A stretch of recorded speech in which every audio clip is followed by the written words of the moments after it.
Muito bem, meus irmãos, nós vamos dar início à Escola Bíblica Dominical deste dia 8 de maio de 2022 e vamos examinar hoje o Salmo 19. Nós estamos fazendo exposição do livro de Salmos, enquanto o pastor Arival está expondo o livro de Êxodo. Então hoje nós vamos contemplar esse belíssimo Salmo 19. Eu peço que você abra sua Bíblia para acompanhar comigo esta leitura.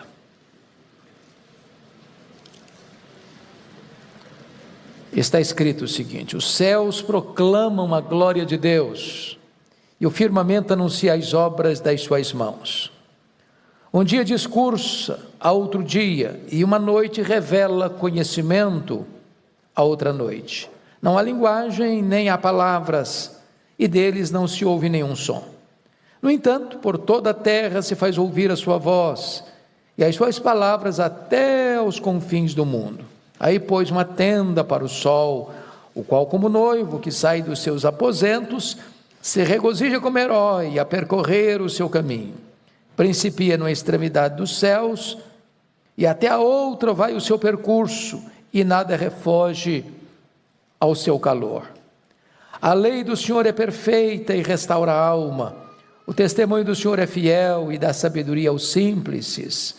Os preceitos do Senhor são retos e alegram o coração. O mandamento do Senhor é puro e ilumina os olhos.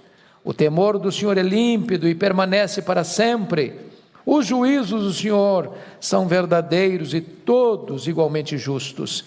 São mais desejáveis do que ouro, mais do que muito ouro depurado, e são mais doces do que o mel e o destilar dos favos. Além disso, por eles se admoesta o teu servo, em os guardar a grande recompensa. Quem há que possa discernir as próprias faltas?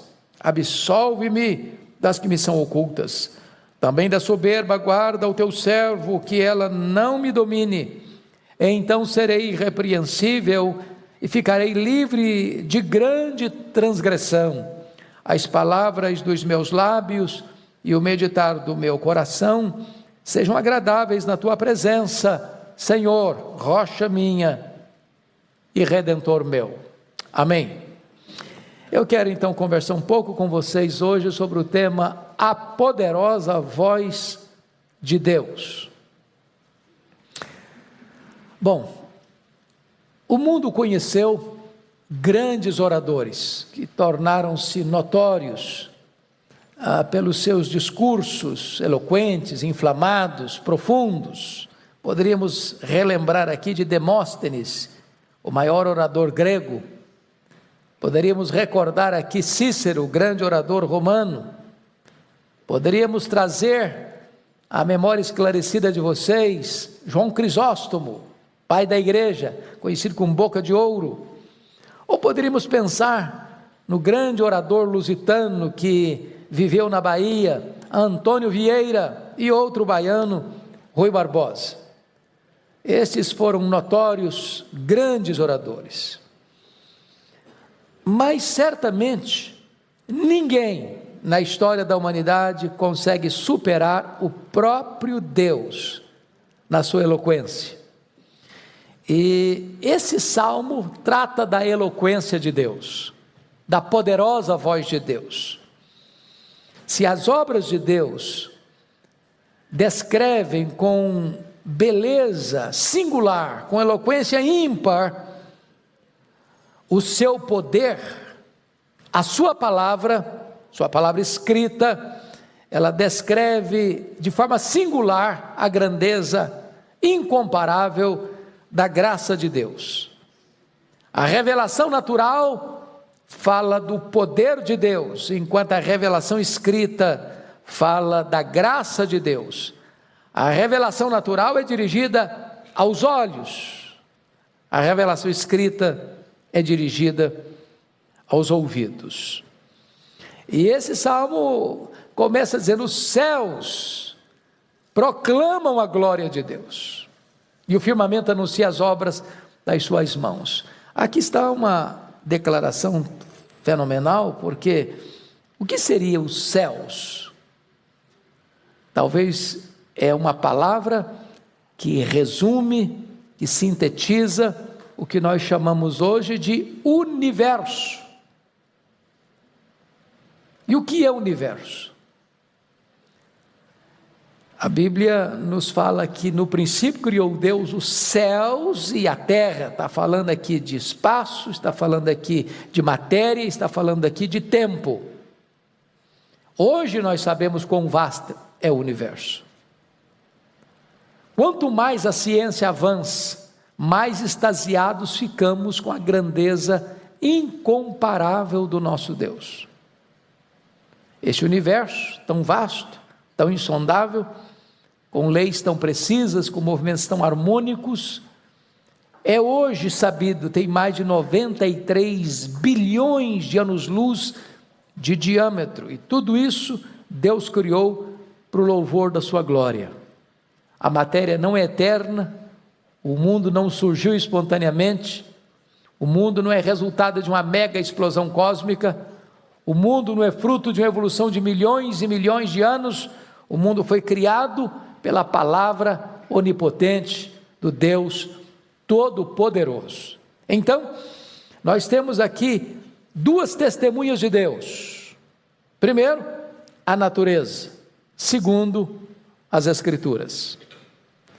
A primeira revelação dirigida aos nossos olhos. A segunda revelação escrita dirigida aos nossos ouvidos. Então vamos olhar esse salmo preciosíssimo, com a Bíblia aberta comigo.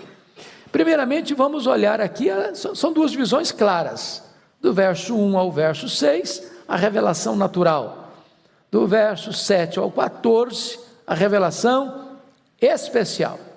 Então, olhemos em primeiro lugar a voz de Deus que emana da revelação natural. Primeiramente, é uma revelação clara. Olha o verso 1 comigo.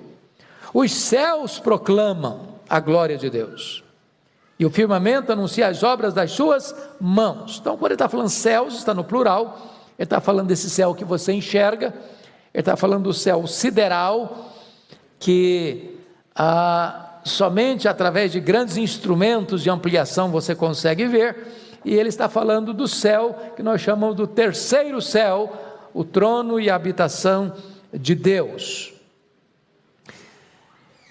Aqui está o espaço, aqui está a matéria, aqui está o tempo. Os céus declaram a glória de Deus. E certamente essa expressão traz a ideia de que esta revelação é notória, ela é eloquente, ela é clara, ela é perceptível. Não é preciso fazer nenhum curso acadêmico avançado para ver que os céus declaram a glória de Deus. Está aí, é notório. Aliás, Paulo chegou a dizer que os atributos invisíveis de Deus podem ser vistos pela criação. As digitais de Deus estão por toda parte. É uma revelação clara. Segundo, é uma revelação constante. Olha o verso 2. Um dia discursa outro dia, e uma noite revela conhecimento a outra noite. Em outras palavras, Deus fala com você pela revelação todos os dias, todas as noites. Em outras palavras ainda, o discurso de Deus na natureza não é monótono. Se você perceber, cada amanhecer tem um matiz diferente, tem um desenho diferente. Cada entardecer, cada pôr do sol, Deus pinta um quadro diferente. Deus põe na tela um quadro diferente. Não é monótono. Aliás, nesses dias aí, que nós pudemos contemplar, sobretudo andando mais para o interior, onde você não vê tantas luzes concorrendo, é fascinante ver o pôr do sol. Às vezes as nuvens avermelhadas, e tem hora que você passando no meio do arvoredo, parece até que está tendo um incêndio, aquelas luzes vermelhas que emanam das nuvens no pôr do sol. Parece que a natureza está toda revelando para nós a singularidade desse pintor, né? E a palavra aí, que está no versículo 2, um dia discursa outro dia. A palavra discursa no hebraico é um borbulhar irreprimível de uma fonte. É um discurso que vem em cachoeiras, em catadupas, em expressões ricas, abundantes, quase que indescritíveis de beleza. E se você perceber, cada gota de orvalho é única, é singular. Tudo isso é voz de Deus aos seus olhos, à sua percepção visual, né? Mas em terceiro lugar, é uma revelação sem linguagem. Olha o verso 3 comigo. Não há linguagem, nem há palavras, e deles não se ouve nenhum som. Você não precisa escutar uma voz, você não precisa escutar um discurso, você não precisa escutar um som, você vê. É a revelação dirigida aos seus olhos, não aos seus ouvidos. Em outras palavras, Deus é visto antes de ser ouvido. Ninguém fica de fora desta revelação. Ela é natural, ela é universal, ela é eloquente, ela é patente, ela é como um borbulhar irreprimível de uma fonte. Essa é a ideia.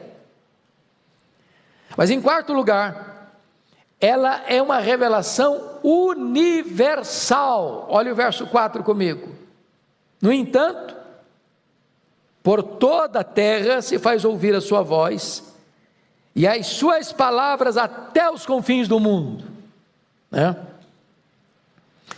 Então, aqui precisamos entender a universalidade desta revelação, porque se você notar o que está escrito na Escritura, lá em Gênesis 1:1, no princípio criou Deus os céus e a terra. O que existia antes do princípio? Ou quem existia antes do princípio? Só Deus existia. Então, antes do princípio, não tem tempo.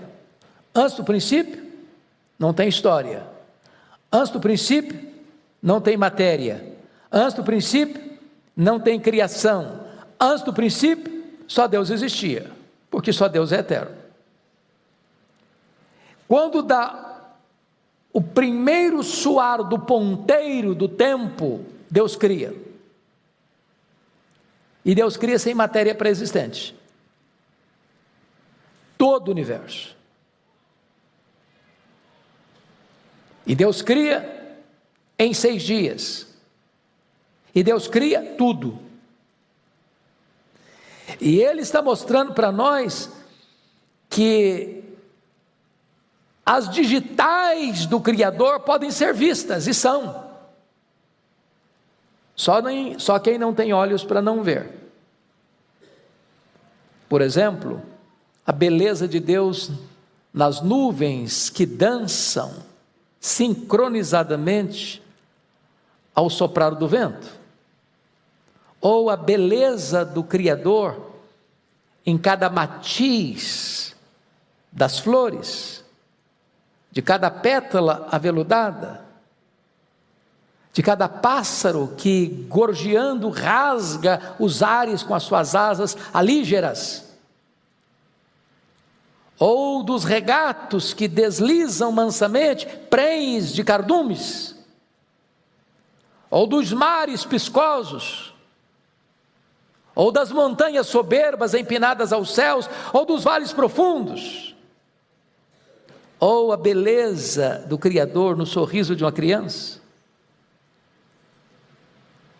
Quando você olha a natureza exuberante, rica, eloquente, Deus criou tudo isso para a sua glória e para o nosso aprazimento, para que você admire Deus na sua grandeza, no seu poder, através dessa criação. Mas olhe comigo o versos 5 e 6, que essa revelação é ainda uma revelação majestosa, o qual como noivo, ele diz aí no verso 4b, aí pôs uma tenda para o sol, o qual como noivo, que sai dos seus aposentos, se regozija como herói a percorrer o seu caminho, principia na extremidade dos céus, até a outra vai o seu percurso, e nada refoge o seu calor. Ele pega um elemento da natureza, poderia pegar vários, mas ele pega o sol. Diz que Deus fez uma tenda para o sol, e que o sol é um noivo, e que ele sai desse aposento garboso, como aquele noivo que desfila na passarela, do leste ao oeste, todo dia, todo dia, todo dia. O sol não tira férias, ele não sai de folga, ele diz: eu estou cansado hoje eu não vou sair do meu aposento. Todo dia. E a linguagem dele, bem diferente do Eclesiastes 1, como se essa viagem que ele faz do leste ao oeste, do leste ao oeste, do leste ao oeste, do oeste ao leste, e vai e volta, vai e volta, como se fosse algo enfadonho, como se fosse algo cansativo, como se fosse uma rotina pesada. Não, a linguagem que ele usa agora é outra, é de um noivo, garboso, que sai do seu aposento, e faz esse belíssimo percurso, principiando numa extremidade dos céus, até a outra vai o seu percurso, ele diz: nada refoge ao seu calor. Você e eu somos bafejados por esse calor, e se ele não existisse, nós morreríamos. Você depende dele, você depende da fotossíntese que ele produz, você precisa do calor para viver, da luz para sobreviver. Então, a linguagem de Davi aqui, irmãos, é uma linguagem belíssima, belíssima, riquíssima, da revelação natural de Deus.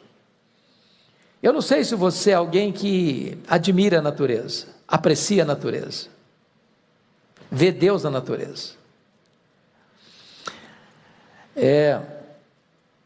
Quando Nicolau Copérnico fez a afirmação surpreendente e revolucionária de que o mundo não era heliocêntrico, não era geocêntrico, mas heliocêntrico, isso criou uma revolução na época, né? Porque a igreja se sentia dona da ciência, e ele não pôde se expressar, não pôde se declarar, para não ser morto pela Inquisição na época. E o seu discípulo Galileu Galilei foi preso por afirmar isso, que não era o sol que girava ao redor da terra, mas a terra girava ao redor do sol, embora na linguagem poética de Davi, num período pré-científico, afirmou aquilo que a gente vê todo dia, né? Os nossos olhos veem o sol nascendo e se pondo, o sol nascendo e se pondo, a gente não consegue ver a terra girando. Já viu a terra girar debaixo dos seus pés? Então, ao ser preso, a Inquisição exigiu dele que ele negasse que a terra girava ao redor do sol. Ele disse: eu nego, mas que gira, gira. E alguém pergunta: me dê uma evidência da existência de Deus. Ele olhou para uma palha seca e disse: essa palha seca prova para mim insofismavelmente que Deus existe. Você não precisa olhar para uma palha seca para provar que Deus existe. Você olha para o sol, você olha para a lua, você olha para as estrelas, você olha para a natureza, você olha para o seu irmão, Você olha para as flores, para as borboletas, para os pássaros, para os rios, para os mares, para os astros, para o cosmo. Tudo isso é revelação de Deus. Mas agora, dos versos 7 ao 14, ele faz uma transição belíssima da revelação natural para a revelação especial, da natureza para a palavra, da revelação aos olhos para a revelação aos ouvidos, do poder de Deus para a graça de Deus. Então vamos ver a voz de Deus que emana agora da revelação escrita. E a primeira coisa que o salmista vai mostrar para nós, meus amados irmãos, são as qualidades excelentes da palavra de Deus. Confira comigo aí nos versos 7 a 9. Primeiro ele diz no verso 7, a lei do Senhor é perfeita. Então só um pouquinho, ele vai usar a expressão lei no verso 7, no mesmo verso 7 ele vai usar testemunho, no verso 8 ele vai usar preceitos, e vai usar a palavra mandamento, no verso 9 vai usar a expressão o temor do Senhor, e os juízos do Senhor. Todos esses termos significam a mesma coisa, a palavra de Deus. Certo? Então tá bom. Então a primeira qualidade excelente da palavra de Deus, que ela é o que aí no verso 7? Ela é o que? Perfeita. E o que quer dizer com isso? Quando você diz que a palavra de Deus é perfeita, o que você está querendo afirmar com isso? E ela não tem o que? Erros, equívocos, contradições. A palavra de Deus é inspirada, inerrante, infalível, suficiente. Ela não precisa de atualização, ela não precisa de ressignificação. Ela é o quê? Perfeita. Se ela é perfeita, de onde ela procedeu? Obviamente tem que ser de Deus, porque se foi o homem que produziu, então tem defeito. Porque o homem é o quê? Falível. A mente que concebeu a Bíblia é divina, por isso é um livro inspirado, escrito por homens, inspirado por Deus, concebida no céu, nascida na terra. Ela é perfeita. Segunda coisa que o texto diz aí no verso 7, que ela é mais o quê? Ela é fiel. Quando diz que a Bíblia é fiel, o que ela está querendo dizer? Que o que Deus fala, Ele cumpre. Em outras palavras, ela é digna de inteira aceitação e de plena confiança. Aqui está algo maravilhoso para nós, irmãos. Promessa de Deus e realidade são a mesma coisa. Porque Deus nunca falou algo, deixou de cumprir. Ele vela pela sua palavra em a cumprir. Em todas as suas promessas nós temos o sim, nós temos o amém. Logo esta palavra é fiel, fiel, você pode crer. Deus não falha, Deus não erra, Deus não cochila, Deus não deixa nenhuma palavra sua cair por terra, nenhum tio vai passar. Isso é maravilhoso, maravilhoso. Mas olha o verso 8, olha outra característica da palavra. Os preceitos do Senhor são o quê? São retos. Os preceitos do Senhor são retos. Ela é também nesse sentido, a ideia é de justa. Reto no sentido de justo. Justo em que sentido? Deus, a palavra é reta e justa no sentido de que tudo que Deus fala sobre Deus é verdade, e tudo que Deus fala sobre você e eu também é verdade.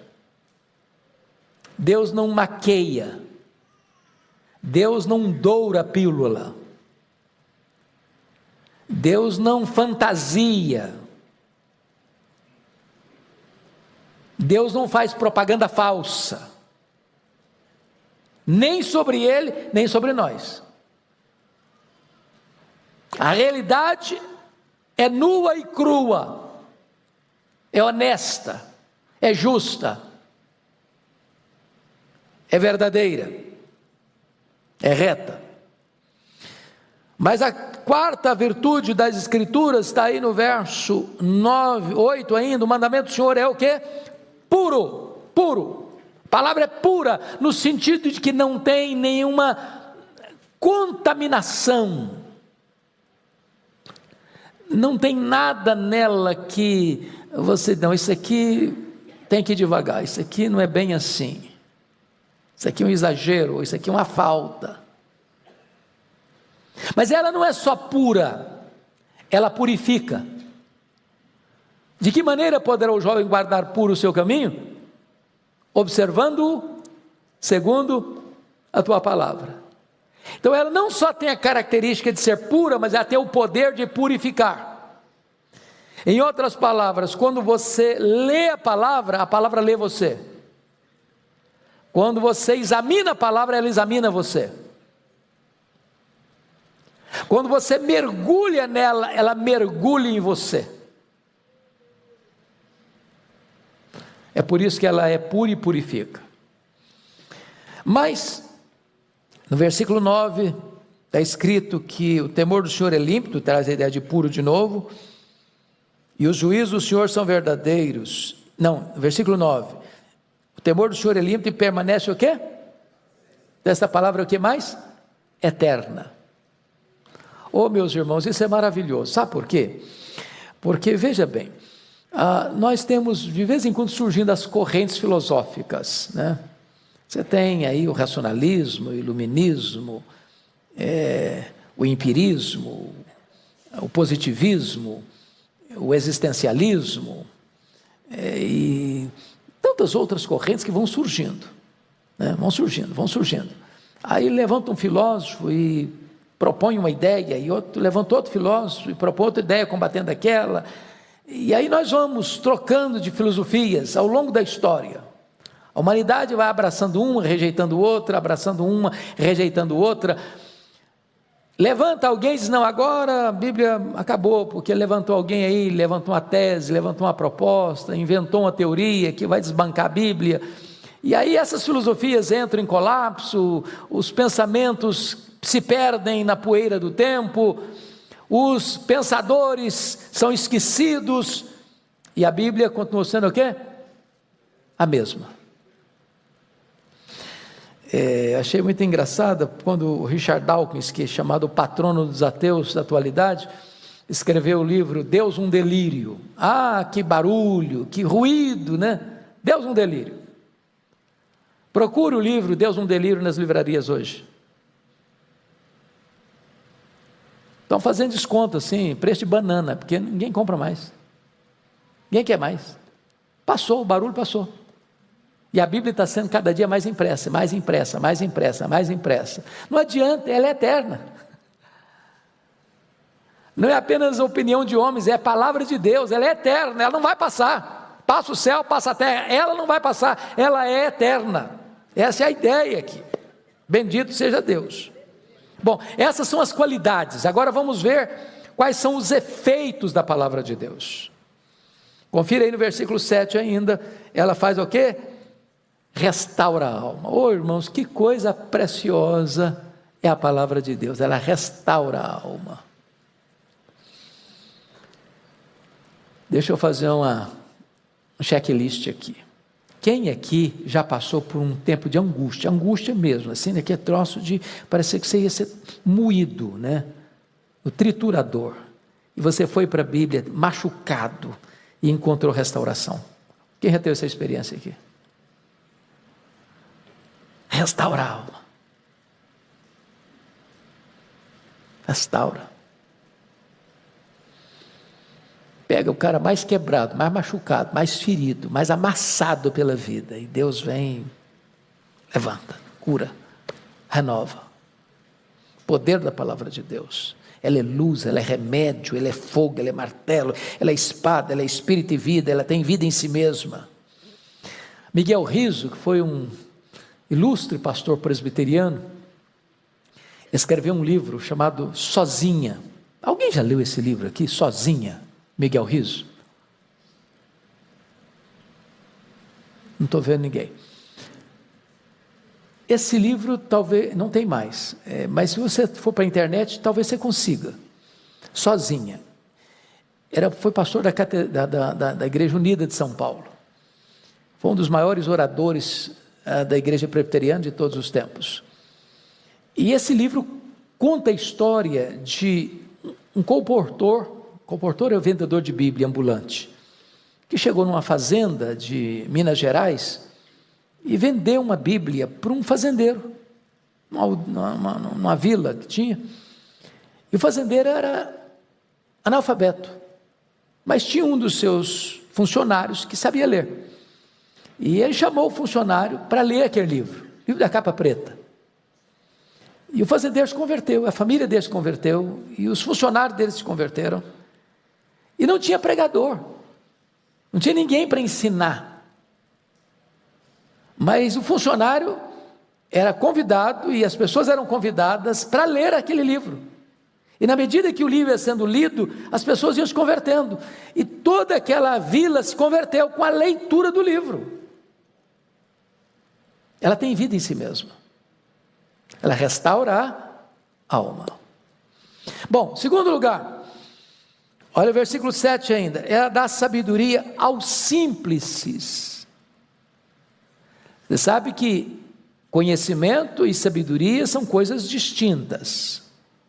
É possível uma pessoa ser muito culta e ser tola, insensata.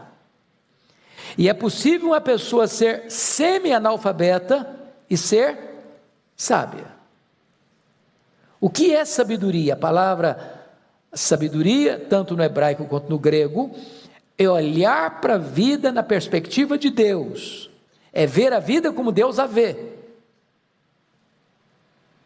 É numa determinada situação você chegar e saber para onde se vai, que rumo tomar, que decisão tomar, que atitude adotar, que palavra proferir, ou que silêncio deva ser adotado. Então a palavra de Deus dá sabedoria às pessoas mais simples. Ela tem uma visão da vida, que o camarada que tem pós-doutorado às vezes não consegue ter. Esse é o poder da palavra de Deus, o efeito da palavra de Deus. Ela dá sabedoria aos simples, né? Aliás, a Bíblia fala que Deus transforma em loucura a sabedoria humana. As filosofias humanas às vezes são expressão de loucura, né? O homem filosofa, e aí ele vai achando que ele é o tal. Quer ver um exemplo disso? Eu acho que Paulo botou o dedo na ferida quando escreveu sobre isso. Em Romanos capítulo 1, versículo 21, diz assim: porquanto, tendo conhecimento de Deus, não glorificaram como Deus, nem lhe deram graças, antes se tornaram nulos em seus próprios raciocínios, obscurecendo-se-lhes o coração insensato, inculcando-se por sábios, tornaram-se loucos, e mudaram a glória de Deus incorruptível em semelhança da imagem de homem corruptível, bem como de aves, quadrúpedes e répteis. Ou seja, o cara começou a lucubrar, começou a filosofar, começou a dar asas ao pensamento, criando correntes de filosofia, e aí rejeitou o conhecimento de Deus. E aí nas suas correntes filosóficas, ele negou a existência de Deus, ou transformou Deus numa ave, num quadrúpede de 4 patas, ou num réptil que se rasteja sobre a terra. Ou seja, ele achou que ele era o tal, o sábio, e ficou louco, maluco, ruim da cabeça. Mas a palavra de Deus faz o quê? Dá sabedoria aos simples. Pois bem, vamos olhar agora que essa palavra tem outro efeito. Versículo 8 diz que ela alegra o coração. Quantas vezes você já foi triste para a Escritura, abriu a Bíblia e saiu de lá alegre? Uma tristeza avassaladora. De repente um banho de alegria. Usando as palavras que o Orival usou hoje, Deus colocou compressas de alegria no seu coração triste. Mas mais do que isso, outro efeito aí, confira comigo, versículo 8, ela ilumina os olhos. O que significa ilumina os olhos? Tem hora que você não está vendo a saída, não está vendo a solução, o caminho está nebuloso, há um nevoeiro denso, você tem que tomar uma decisão, você não sabe que decisão tomar, você está olhando para o problema e não vê uma saída, uma janela no fim do túnel, uma luz entrando, e você vai para a Bíblia, e você abre a Escritura, e de repente Deus ilumina os seus olhos, clareia o caminho. É por isso que a Bíblia diz que a vida do justo é como a luz da aurora que vai brilhando mais e mais até ser dia perfeito, porque o justo é aquele que tem a Bíblia como a lâmpada, lâmpada para os meus pés a tua palavra e luz para o meu caminho. Mas vamos ver agora, meus amados, o valor da palavra. Vimos aqui a influência dela, agora vamos ver o valor dela. Você pode ler o verso 10 comigo? Todos juntos, vamos lá?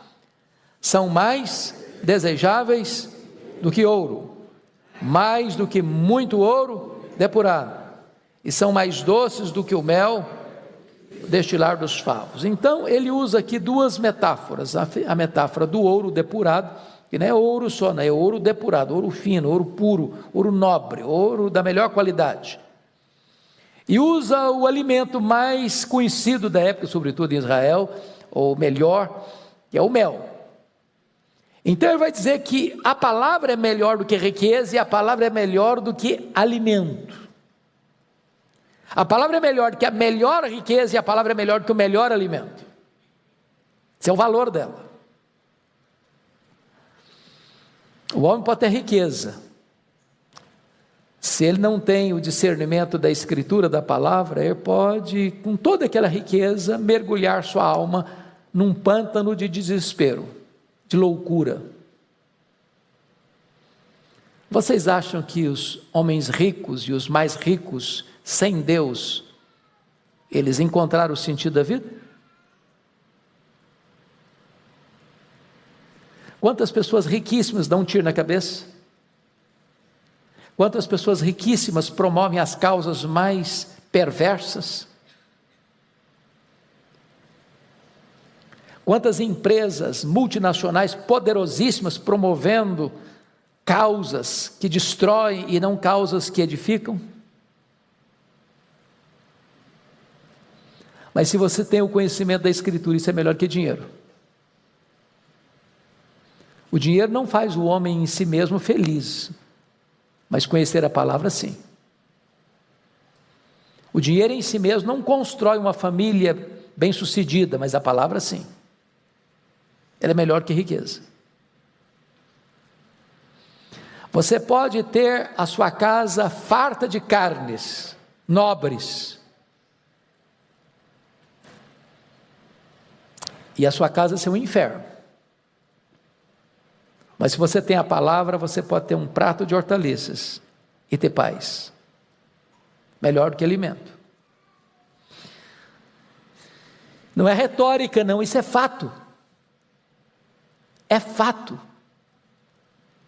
Você já foi numa casa de chão batido e a pessoa tinha na mesa um arroz com feijão e um ovo frito, e você saboreou aquela comida como um banquete, porque havia harmonia, alegria naquela casa? Você já foi convidado para as casas mais ricas, com porcelanas caras, com talheres de prata, com guardanapos de linho finíssimo, e você percebeu que naquela casa havia um clima de guerra, um ambiente pesado? Essa é a ideia. A palavra de Deus é melhor do que dinheiro, e a palavra de Deus é melhor do que o alimento mais saboroso. Mas vamos ao último ponto dessa mensagem, que é o poder da palavra de Deus. Versos 11 e 12. Em primeiro lugar, A palavra tem o poder de desvendar os nossos pecados ocultos. Olha, pode ler o 11 e 12 comigo, vamos lá?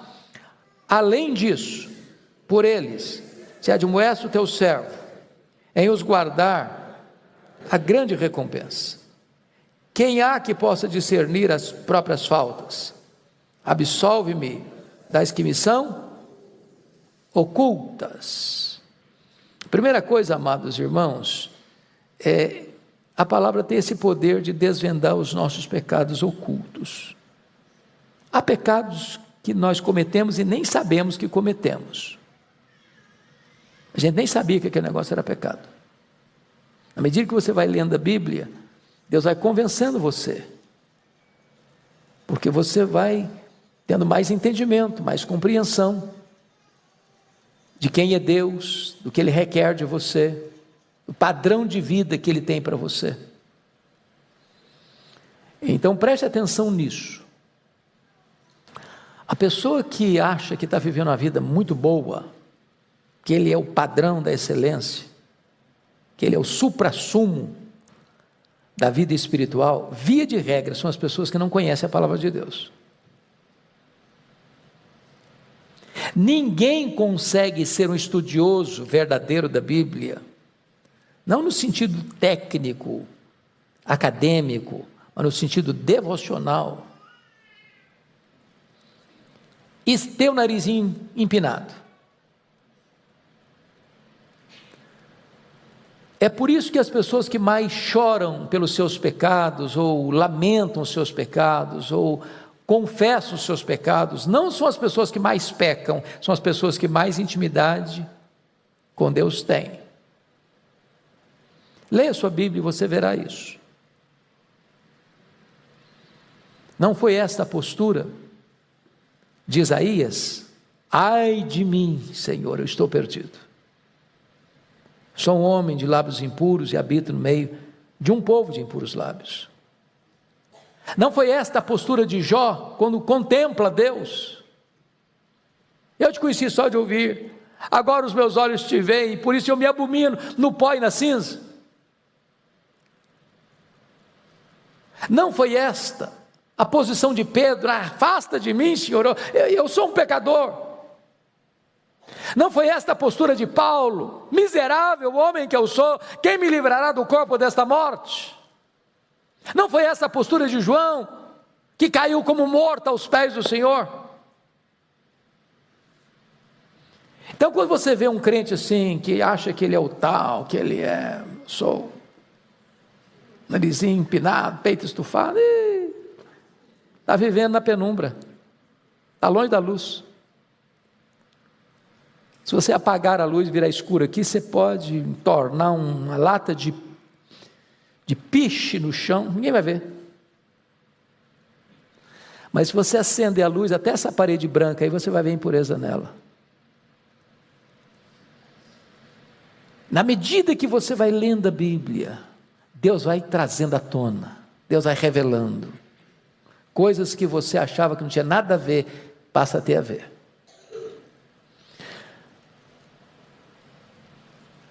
A Bíblia tem esse poder, amados irmãos, de nos ler. É por isso que Moody tinha gravado na capa da sua Bíblia uma frase que devíamos talvez até botar na nossa também. A frase era essa: este livro afastará você do pecado, ou o pecado afastará você desse livro. As duas coisas não caminham juntas. Mas não apenas a Bíblia revela ou desvenda os nossos pecados ocultos, mas a palavra de Deus revela também o nosso orgulho. Olha o versículo 13. Também da soberba guarda o teu servo, que ela não me domine. Então serei irrepreensível e ficarei livre de grande transgressão. Não é possível você ter intimidade com a Bíblia e nutrir orgulho no seu coração. Você acha que o orgulho pode brotar no coração de um crente?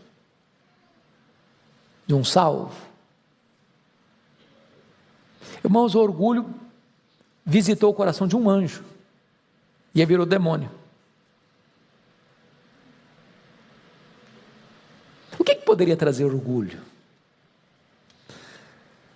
Eu tenho uma família maravilhosa, minha família não tem problema. Criei meus filhos educados, estudaram, foram bem-sucedidos. Aí o cara começa a achar que ele é o cara. E os filhos são assim porque ele é assim. Você conhece crente piedoso que tiveram filhos problemáticos? Joga pedra não. Joga pedra não. Não, eu sou um cara bem sucedido na minha vida financeira porque eu sei fazer negócio, sou inteligente, sou articulado. Coitadinho está ralando porque você quer tomar um banho na minha água. Aí o cara fica todo vaidoso. Não, eu sou um calvinista porque eu tenho uma cabecinha teológica melhor que os outros, então, entendeu? Eu sou um calvinista reformado. Aí os outros, segunda categoria. Cuidado com a soberba. Cuidado com o orgulho. Você pode ter um orgulho chamado santo, entendeu? Orgulho santo. Você se orgulha de ser um homem de Deus, ser uma mulher de Deus. Se orgulha de ser um homem de oração, uma mulher de oração. E aí Davi está diante do espelho da palavra de Deus: Senhor, me guarda da soberba, me guarda da soberba. Não deixa eu ficar vaidoso não. O que Paulo disse? Eu sou o que sou, porque eu sou melhor que os outros? O que ele falou? Sou o que sou, o quê? Pela graça. Só pela graça. Tudo que eu tenho eu recebi. Então, se eu recebi, não tem nada meu. Eu não tenho que me orgulhar. Baixa a bola. Baixa a crista. Menos. Está claro isso, irmãos? Eu preciso botar a legenda.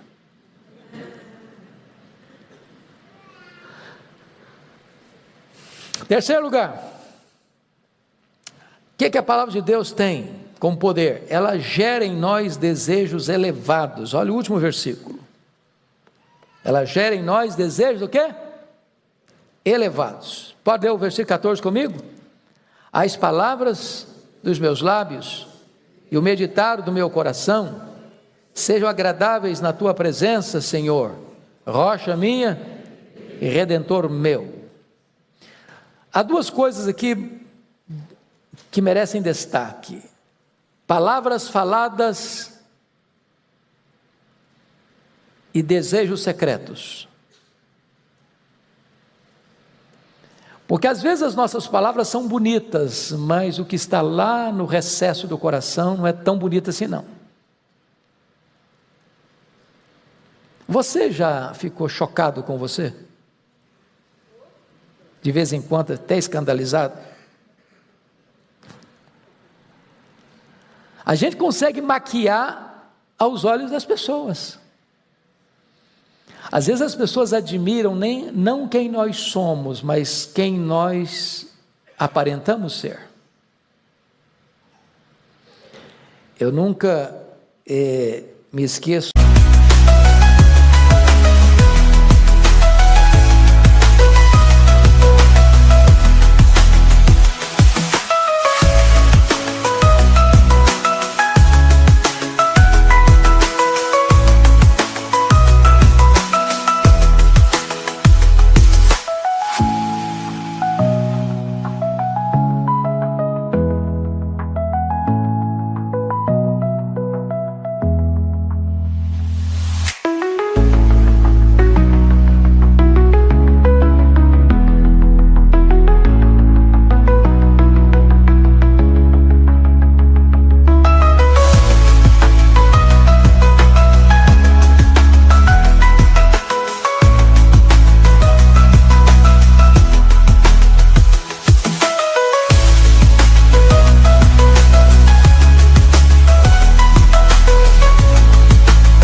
Pastor que foi lá em Vitória, um dos nossos conferencistas, numa ocasião especial da igreja, E ele usou uma frase chocante.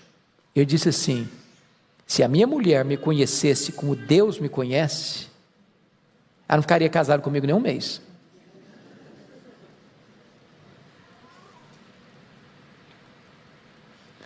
Imagine você se Deus resolvesse projetar na tela ali o que nós cogitamos, ou pensamos, ou sentimos.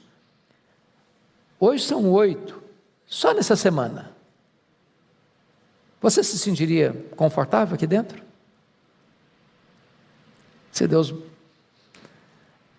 botasse isso para fora? Eu sou da roça mesmo, roça assim, da agricultura mais simples. E uma coisa que eu fiz na infância, hoje não se faz mais na minha região, mas era plantar arroz no brejo. Para plantar arroz no brejo, você tem que fazer uma coisa que se chama de virar barro. Ir para o pântano, botar a enxada e virar um negócio, botar a raiz para cima, e ali você planta o arroz. Quando a Bíblia diz, lá no Salmo 139, sonda-me, ó Deus, a ideia de sondar aí é virar o barro, é trazer à tona o que está lá, escondido lá dentro. O que o texto está dizendo é que quando você lê a palavra e medita na palavra, e entra na palavra, e a palavra entra em você, Deus vai trazendo à tona, à luz do sol, o que está lá embaixo, nas camadas escondidas, nos cofres fechados, nas gavetas, debaixo do tapete, à tona. E ele está pedindo para Deus, falei, Deus, eu não quero só impressionar as pessoas, o meu desejo é que o meditar do meu coração, é que o secreto, é que o que não está à luz, o que não está sendo visto pelas pessoas, seja agradável na tua presença, porque Deus não fica impressionado com as palavras bonitas que nós conseguimos articular. Ele vê o coração e Ele quer a verdade no íntimo.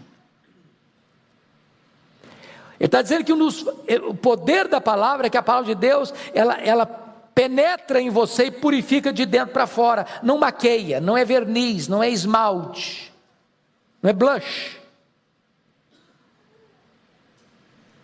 é mudança interior.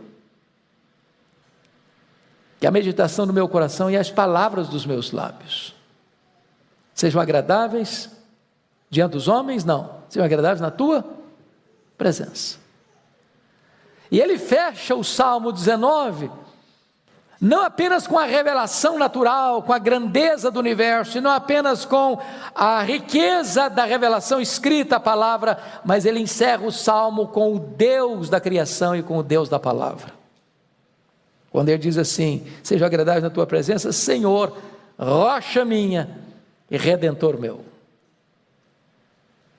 Ele sai da revelação de Deus para o Deus da revelação, e diz que esse Deus é sua rocha, fortaleza, e que esse Deus é o seu redentor. Com isso ele está dizendo o seguinte, ele não quer que você seja apenas um grande leitor da natureza, observador da natureza, ele não quer que você seja apenas um grande estudioso da Bíblia, ele quer que você tenha experiências pessoais com o Deus da natureza e com o Deus da Bíblia. Porque é possível aproximar-se da Bíblia como um técnico, como um hermeneuta, como um exegeta, como um teólogo, e isso tudo ficar no campo das ideias, e não mexer mais com a sua história, com a sua vida. Que a observação da natureza e que o exame das Escrituras nos leve a uma experiência pessoal com Deus, de ser a sua rocha, de ser o seu redentor. Que Deus os abençoe, meus amados irmãos. Que Deus seja o seu protetor, que Deus seja o seu salvador. Vamos ficar em pé e vamos orar ao Senhor. Deixa eu convidar o presbítero Daniel Sacramento. Vem cá, presbítero Daniel. Faz uma oração por nós, em voz audível. Eu vou ligar o microfone aqui. Esse aqui, filho, por gentileza. E agradeça a Deus a bênção de estarmos juntos nesta manhã.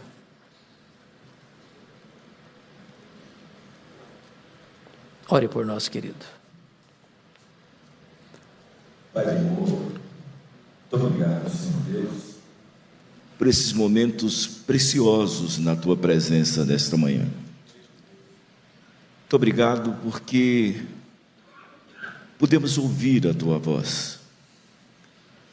Muito obrigado, Senhor Deus, porque Tu és poderoso para fazer em nossa vida infinitamente mais de tudo quanto possamos Te pedir ou pensar. Portanto, queremos Te render a Ti, ó Pai, toda a honra, toda a glória, todo o louvor.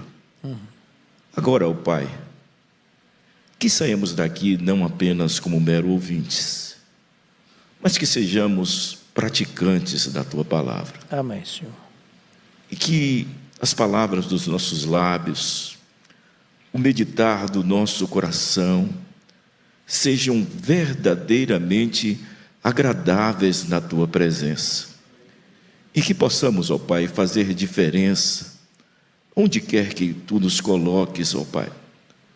Onde quer que nós formos, ó Pai, possamos ser instrumentos na proclamação do Teu santo e excelso Evangelho. Amém. Agora, ó Pai, olha para nós com misericórdia, ó Pai. Que a Tua graça seja manifesta em nosso viver e que Tu, ó Pai, nos abençoes, ó Pai, a partir da nossa casa, ó Pai. Amém.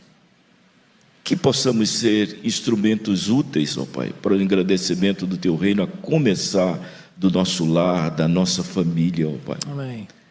E que possamos, ó Pai, a partir dela, ó Pai, irradiarmos o Teu Evangelho, quer com o nosso vizinho, quer no nosso trabalho, onde quer que formos, ó Pai, possamos ser esse espelho da Tua grandeza, da Tua graça em nosso viver. Assim seja, Senhor. Faze isso por misericórdia, ó Pai, pois só Tu és digno, ó Pai, de receber toda a honra, glória e louvor. E oramos na certeza, ó Pai, que Tu nos ama, ó Pai, e que Tu é aquele que proporciona em nós muito mais do que merecemos. É somente graça. E em nome de Jesus é que Te oramos. Amém. Amém. Amém. Deus abençoe, obrigado, presbítero Daniel. Deus abençoe, amados. Daqui a pouquinho teremos o culto às 11 horas. Deus abençoe a cada um de vocês.